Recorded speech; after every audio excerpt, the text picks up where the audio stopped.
Okay, it's about that time for another game, and this was our game of the week, and we're currently trying to figure out what score we actually had for the Miami Champions in the first Battle Royale. I thought we were doing pretty well, but apparently not.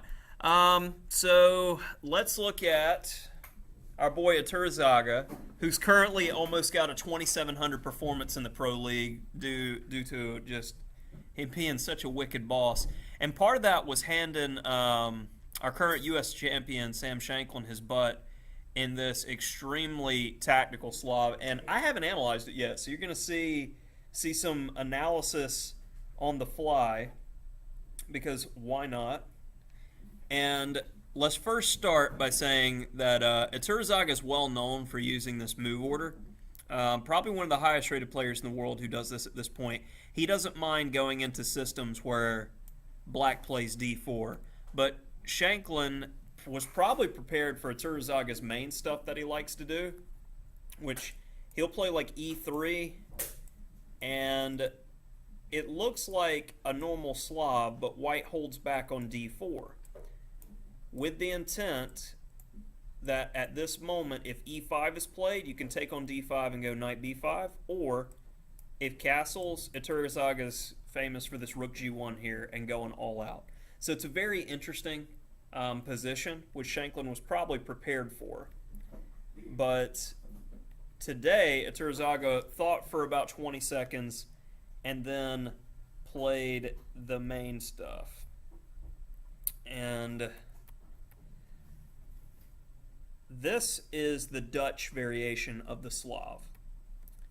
A4 is normal, and then after A4, there's two lines. You can play E3 and just get your pawn back, and then it's a pretty solid position. The more aggressive of the two moves, though, are knight E5, and then E6 is normal, and then F3. This signals like the starting point of the nastiness beginning to happen, and this is where I really need the engine, because like E4, for instance, wasn't what was played in the game, but I'll show you the types of lines that you typically get.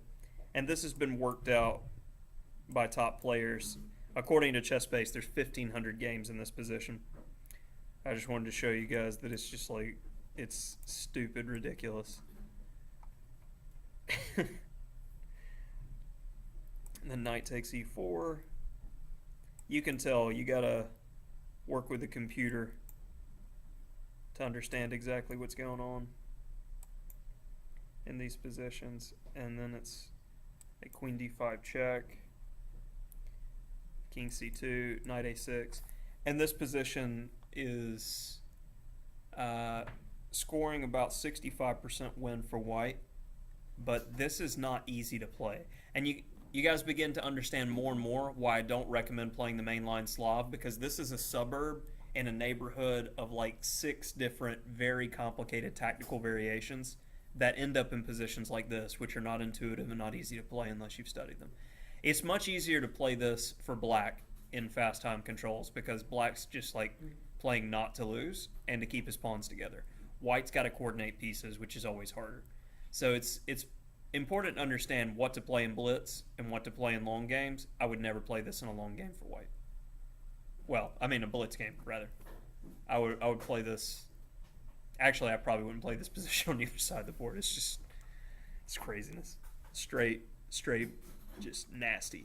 So, instead of E4, Iturrizaga's like, okay, I'm just going to grab my pawn back. And I'm like, oh, we're not going to have fireworks and explosions and lovely nastiness.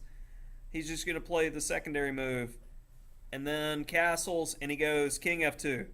White wins 70% of the games in the database from this position. I'm like, huh, somebody knows this position too. C5 is the main move, and then E4, and it looks like we're going to have some nastiness today anyway. Bishop G6, knight A2, and they're following the main line. Knight C6, grab, Queen B3. All this has been played before 30 times in the database. And here, knight takes E4, F takes E4, bishop takes E4. And I was curious. That's the reason I'm doing this, looking at the database at the same time. because I was wondering if this had been played before because I'd never seen it. Clearly, two of the top players in the world had, and we're following it. I'm curious what Sam Shankland saw that he liked. Bishop f4 isn't new. Queen f6 isn't new. And then this is where it runs out in the database.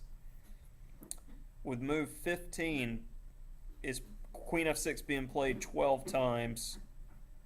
And look at there. Shankland lost a game in October of 2016 from this position. So I guess he's very confident in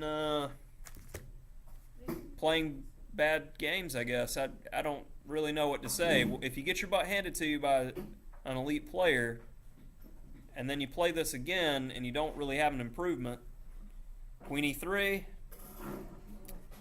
And what I loved about this was from this point, we're talking brutal efficiency. Threaten mate. You know, just normal moves. Gotcha.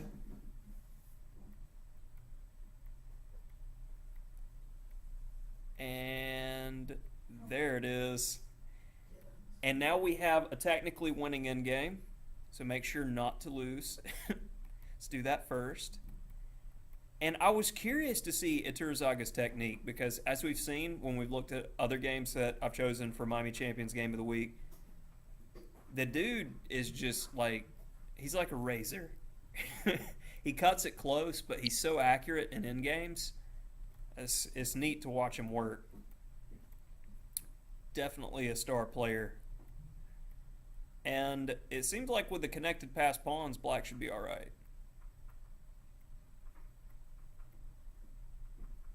Not going anywhere.